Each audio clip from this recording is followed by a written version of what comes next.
उरणमधून प्रीतमदादा म्हात्रे सर्वाधिक मतांनी निवडून येणार. माजी आमदार भाई जयंत पाटील. उरणमध्ये शेका पक्षाचा आमदार नसल्याने उरण तालुक्याचा विकास ठप्प झाला आहे. शहराची तर पुरती वाट लागली आहे. त्यामुळे गेल्या 5 वर्षापासून येथील जनता सैरभैर झाली आहे. या जनतेने आसमानी संकट घालवण्यासाठी प्रीतम जे.एम. म्हात्रे यांना निवडून आणण्याचा निर्धार केला असून प्रीतमदादा म्हात्रेच सर्वाधिक मतांनी निवडून येतील असा विश्वास शेकाप चिटणीस माजी आमदार भाई जयंत पाटील यांनी व्यक्त केला आहे. तसेच 2 दिवसापूर्वी पंतप्रधान नरेंद्र मोदी खारघर येथे आले होते. यावेळी त्यांनी येथे होत असलेल्या विमानतळाला दिबा पाटील यांचे नाव जाहीर करायला हवे होते, मात्र त्यांनी तसे केले नाही आणि येथील विमानतळाला दिबा पाटील यांचे नाव देण्याची प्रोसेस सुरू आहे हे तरी सांगायला हवे होते, मात्र त्यांनी काहीही सांगितले नाही. त्यामुळे भाजप येथील प्रकल्पग्रस्तांची नागरिकांची फसवणूक करत असल्याचा आरोप ठेवण्यात आला आहे. यावेळी व्यासपीठावर अनेक मान्यवर उपस्थित होते. उरण विधानसभा निवडणुकीनिमित्त प्रीतमदादा म्हात्रे यांची उरण येथे निवडणूक प्रचारार्थ जाहीर सभा झाली. यावेळी ते बोलत होते.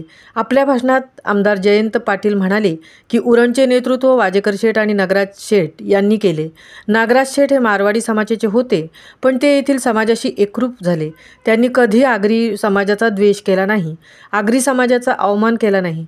आजच्या उरण शहराला त्यांनी चेहरा दिला, ओळख दिली. उरणच्या दैन्यावस्थेचे विदारक चित्र मांडताना प्रीतमदादांनी थेट लाव रे तो व्हिडिओ स्टाईल चित्रफितच दाखवली. महामुंबईसह मिलिंद खारपाटील, उरण. पण कधी पण बोलो लय बोलतोस काय बोलतोस?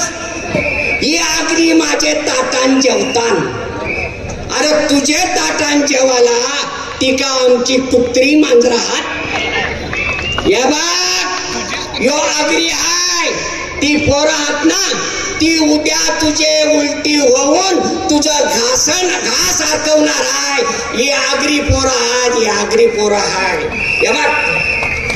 आम्ही बोलतो आगरी कोंबड्या, अंडी, मांस, मटण खातून त्याने खावाचा, मग तुझी का हरा खावाची जमणार नाही.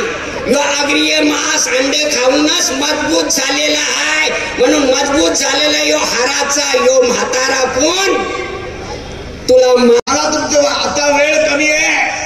हे गावात आले तर गावात अडवा, त्यांना मत मागायला आले अडवा. बीजेपीला मत मागण्याचा उरण मध्ये अधिकार नाही. कारण काय हे आपल्याला चेष्टा आणि मूर्ख समजतात, आपली चेष्टा करतात.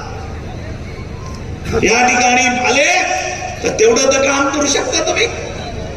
आपल्या शेका पक्षाचे आणि जे आपल्या आघाडीचे उमेदवार असतील, पक्ष असतील, त्याने एकत्र आले. कॉम्रेड भूषण पडताना मी सांगतो, तुम्ही कामगिरी करायची.